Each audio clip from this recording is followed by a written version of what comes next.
Now we're taking calls. We're taking your questions. Chuck Cornell, our guest, till 9:30 this morning. Here are the phone numbers: 366-8580. Outside our local calling area, 1-866-965-4936.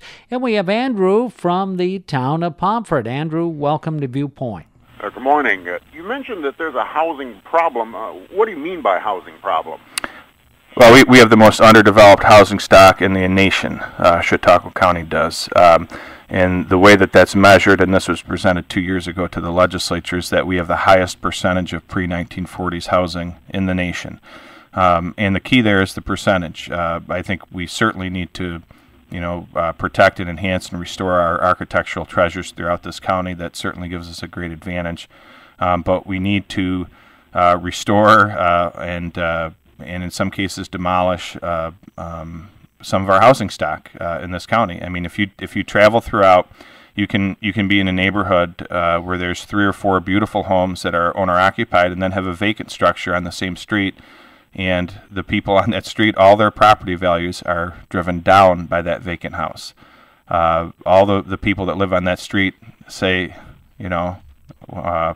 if they're making a decision whether to stay or leave, that vacant house makes a big determining factor. So we have that in this county, and it's countywide. There's no question about it. Well, how do you address that? First thing that comes to my mind is that maybe that person that is not keeping up their house is concerned that as soon as they put some paint on it, then their reassessment will go up. It shouldn't go up if they paint it, but. The way this is what I've done, I formed 2 neighborhood revitalization groups in the city of Jamestown in my district. One, Northside Pride, and the other is a Lakeview Avenue restoration group. They've had tremendous success. At the county, what I've done is I've created a countywide housing task force and a public-private housing trust fund to basically say the county needs to take a stronger role in housing. Why? Because it's critical to economic development. Businesses will grow and prosper or relocate to areas that they want to live, and we need to be able to offer a diverse housing opportunities for businesses that are growing here, for businesses that want to relocate here. The other thing I've done is, the county forecloses on tax delinquent properties, and that often takes about 4 years to go to auction. I've tried to reduce that time period. I've also tried to get in place where we're not just going and selling it at auction, but we're looking at the long-term economic development implications. Some houses shouldn't go to auction because they're purchased at auction, and the people go inside, they have no idea what they're getting into, and they look at it and they say, well, I'm not going to invest $20,000, $30,000 in a home that's not going to be worth that when I'm done, and then it sits there for another 4 years. In 2007, I believe for the first time, we didn't have a county auction, which to me is inexcusable. That meant another year that people had to deal with that problem. Okay, thank you. Okay, Andrew, thanks for your call. Andrew from the town of Pomfret. Why don't we talk a little bit about downsizing a government? I know this has been on the news in Erie County where they have proposals to downsize the legislature, and I know there have been a number of votes on town boards, Alden being the latest. Why haven't we seen these efforts in Chautauqua County, and do you favor downsizing, for instance, the county legislature? Yeah, I've been a strong supporter of downsizing the county legislature. I voted in favor of it 3 times in 4 years as a county legislator, and 15, 17, and 19 I think were the 3 numbers. But I think 15 is a reasonable number, and I'd like to see that happen.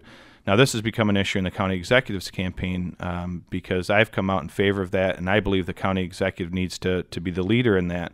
My opponent in this race has said, well, he'll work with the legislature, whatever size they decide to be, and it's really not the role of the county executive. And, I just don't agree with that. I think the county executive may not have a vote, but the county executive has a voice and needs to make that voice heard loud and clear and take a leadership role. I believe, standing on the sidelines on an issue like that is not the way to go. The executive needs to be out in front. Do you think he also needs to be out in front when it comes to trying to get communities to start talking about either shared services or possibly consolidation? I know we've seen some communities at a smaller level discussing shared services, but it doesn't seem to be going anywhere. Right. No question the executive needs to take a lead. And what I've said is I set a standard that says if I have yet to meet anybody in this county that if you say, would you like the same service at less cost, and have somebody say, no, not really. People want that, and the county executive needs to work with all of our municipalities to try to create a system where we have the most effective and efficient government. That being said, I introduced a resolution and worked with my municipal partners in the city of Jamestown to get the Sheriff's Department and the Jamestown Police Department together to discuss, consolidation, but also, efficiencies that could be created, and they're working on it. It's the first time it's ever happened with the city of Jamestown and the county. They recently received a grant from the state to help them in that endeavor, and so it continues on. And so, those are the kinds of things that we need to be doing, getting people together at a table and starting to see if we can move forward in a way that reduces the cost for the people of Chautauqua County.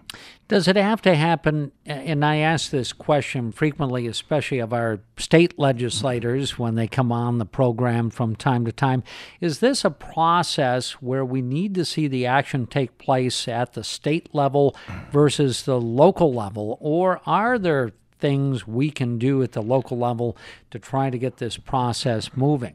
Well, the way I see things going is I think the state is starting to move in that direction. The Lundin Commission, for example, recommended that the state education commissioner have the ability to merge school districts without local consent.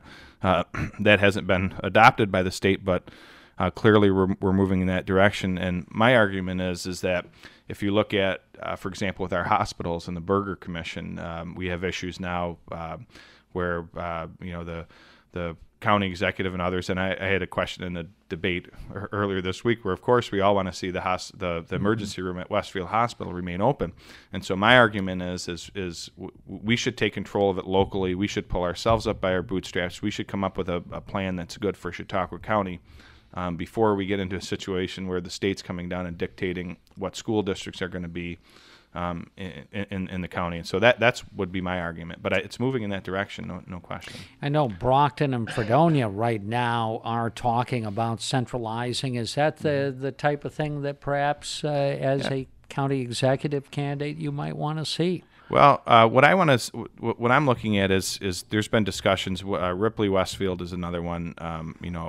I think that the bottom line in terms of school consolidation is that opportunities for our kids needs to be the standard. And I know I went to Chautauqua Central School K through 8, and the smallest school that no longer exists. It was merged with Mayville, and went to Jamestown High School for 4 years when my folks moved.